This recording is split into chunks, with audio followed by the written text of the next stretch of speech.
Hey there, Internet. It's me, Broken Terrain, and I've got a great video for you today. I take a tube of Egyptian pieces and I turn them into some awesome jungle slash temple scatter terrain.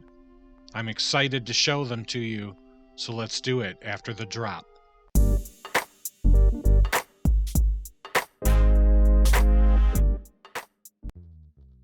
Here's that tube I was telling you about. I'm betting anything that you've seen these before. They're like the educational tools, and they've got all kinds of different ones. They've even got tubes full of dragons and soldiers. I highly recommend you check them out. They end up being fantastic for crafting. And right away through the tube, I saw lots of different pieces that I knew I could put to great use. These figures, these two busts, and I was pleasantly surprised when I turned the scarab around that it had this tablet. And once I turned it around, I realized I wasn't going to be able to use the piece in the way I had imagined, and I was excited to come up with a new way to use it. The pyramids confused me. They're a little strange for scale, but I'll figure it out. And I'm going to start by creating a... I want these to be big pieces for these two busts of a king, a queen, a god, a goddess. And so I decided to do some long pieces that will display the busts between a couple of pillars. I start by ripping some thin pieces of XPS with my Proxon. I measure them out so they step up gradually in correlation to the size of the larger piece of XPS foam. Then I'm going to texture them with tinfoil and glue them together with the hot glue gun. I'm going to break the edges of the larger piece, texture it with the tinfoil as well, and then I'm going to take my pen and I'm going to have a blast just doing lots of crazy, interesting stonework.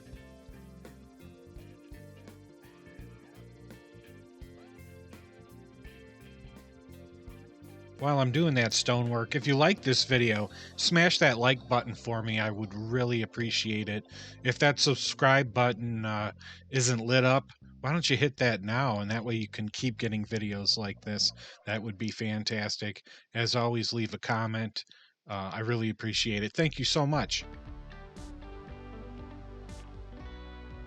I'm going to glue the pieces together, and I'm going to create a similar step for the top of this little piece as well and glue that down.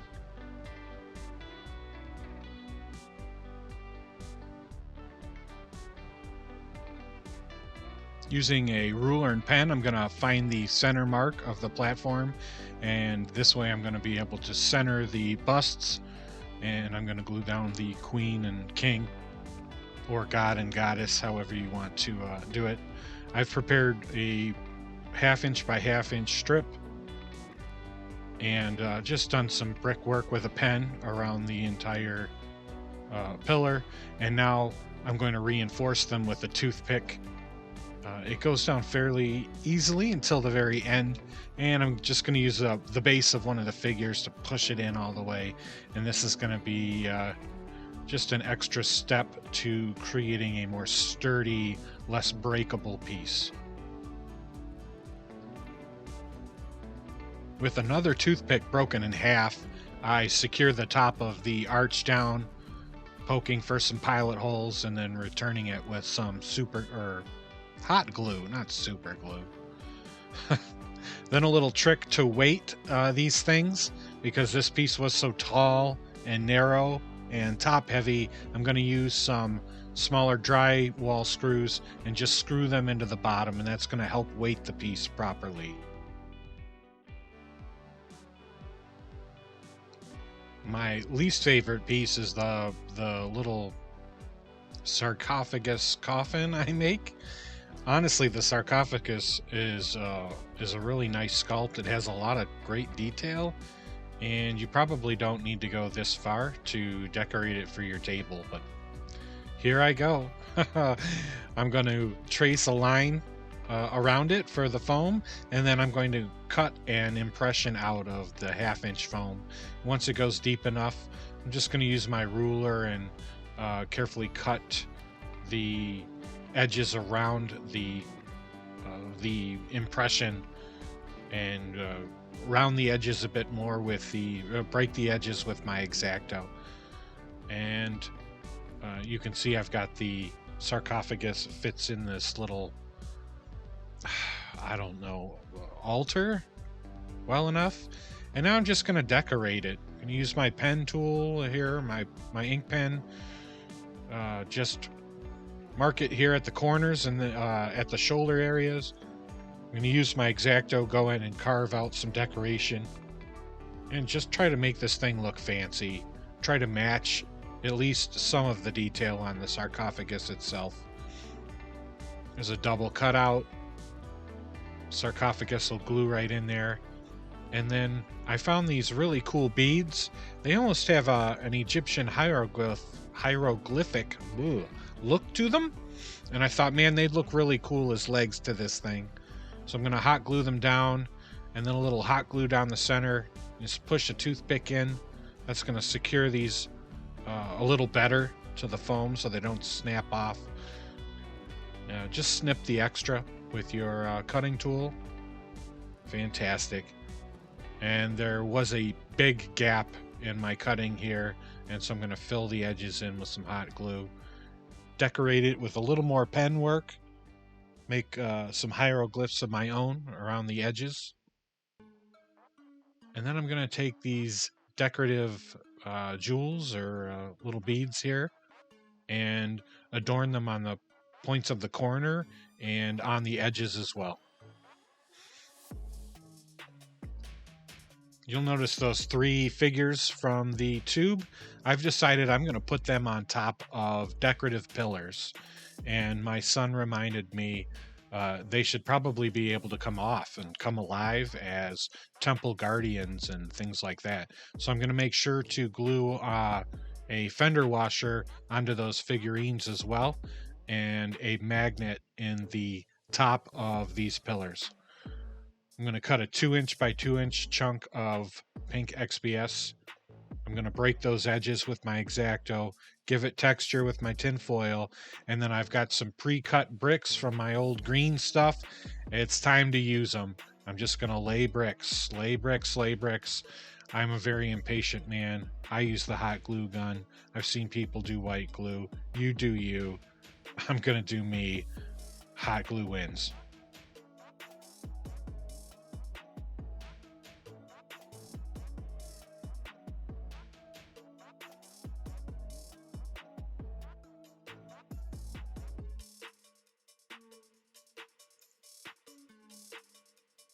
I go 6 layers up. Here you can see a better look at what I'm talking about. Here's 2 of the 3 figures. They're going to make fantastic temple guardians. I'm going to take the little Sphinx, and create his own smaller bricked pedestal and hot glue him down. And I like using the bricks, the stepped caps, all of these different motifs. They don't have to match on every single piece, but when you do them similar aspects throughout, they kind of take on the aspects of a set. Finally, you'll notice I didn't get the pyramid or these 3 pieces in on this project, but don't worry, I've got some interesting ideas for these pieces in another project, a couple other projects later on. So subscribe so that you get those videos when they pop. Thank you, everybody. Now that I've got everything crafted, I'm going to hit it with my half black paint, half matte Mod Podge mixture, made famous by Black Magic Craft. And then I'm going to hit everything, once it's dry, with a coat of honey brown. Delicious. In fact, this entire set's delicious. Once I get done with this fantastic honey brown color, I'm going to go back in and paint the trim and cap pieces with a delicious cinnamon color. Yummy, yum, yum. You know, when I do stonework, I find I really do like to do a two-colored look, painting the trim work, it all or corner pieces. It always makes the terrain pop, and I highly recommend it. Now we're going to go in with a metallic gold. We're going to hit all those pieces out of that Egyptian tube. And this is just going to make them look amazing. They really do look like golden statues devoted to the gods or guardians, put there to keep their master's treasure in tombs, well protected and safe. I love it. Here's that scarab where I discovered once it was out of the tube, it had a back to the piece. I was just going to put it against a wall. Now I had to have an interesting piece almost holding the tablet from both sides. I paint it gold. It really sets it off against the stonework. We're going to paint the busts of the king and the queen gold as well as the Sphinx. And this is just going to make all those pieces really pop. All those great details. And for more pops of color, Award Blue from Apple Barrel, Nicole's Craft Shop. Let me hit you with that red. And I'm just going to pick out some bits and pieces. A little bit on the stonework for the king and queen. Just a little bit. And then I'm going to really hit all of these gold pieces and statues. I'm going to give them accents with the blue, with the red. This is going to make everything pop. I absolutely love how it turned out. I've told you before how I love to work color in as much as possible because everything's so darn gray and brown and green. So gold with this popping blue and pretty soon this pop of red. I love it. Love how it turned out. I hope you do too.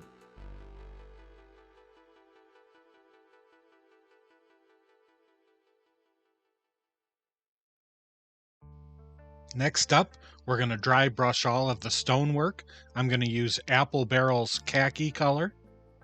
Load the brush, wipe most of it off on the paper towel, and just begin hitting all of that stonework. This is the best part about working with individual bricks. They all just really pop and scream at you. All that detail, all that fantastic little brickwork at the dry brushing step. And I'm also going to hit the cinnamon parts as well. And this is going to help blend everything together. Once you get all your dry brushing done, it's time to hit everything with a nice wash. I'm going to use my homemade black wash and just hit all of the stonework. I'm real excited on this tablet piece here. I've put in some Egyptian-esque carvings with my ink pen, and I'm excited to see how they look after a nice black wash. I'm just going to hit everything, all sides of it, of this piece here, but just all of my pieces, all of the brickwork, all of the carving, hit all of it.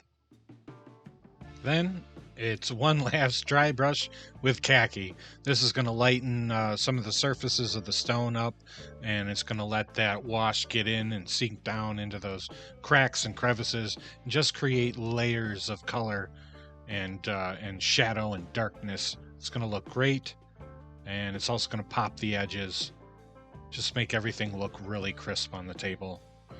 I'm really happy with all these pieces, how everything turned out, and I'm excited to expand the set in the future. Now that I have this color scheme, I can do a lot of fun things for additions to this set.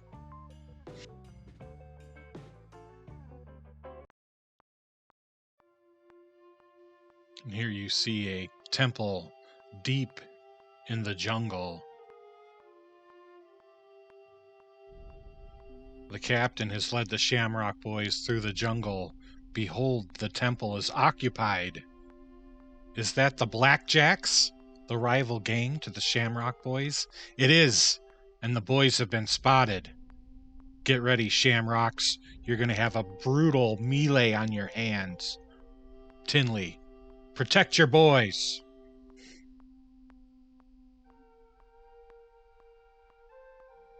Thank you for checking out this video. I hope you like this setup.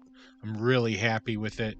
As I mentioned earlier, I have the magnets in the top of these, and that's going to let my temple guardians spring to life. Will they attack Tinley and the boys? Will they attack the blackjacks? Perhaps everyone will have to join forces to fight the temple guardians. Only time will tell. Man, I love this set. It looks fantastic. It's great for outside, exterior encounters. It's going to work great for interior temple encounters. I'm really pumped. Take a look at some of the pieces up close. Oh man, a wash really does wonders with some of those high detailed Egyptian toys. Absolutely love it. This little Sphinx piece could be as simple as a line of sight blocker, or it could act as the Sphinx itself, spouting riddles to your players.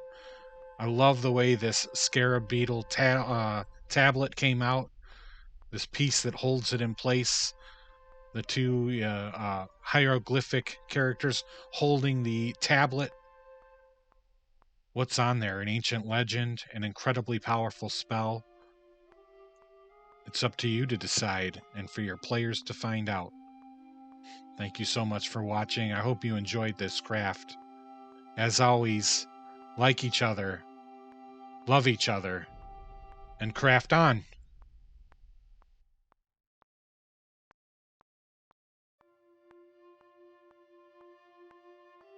Hey, are you still here? Awesome. Thanks for hanging out.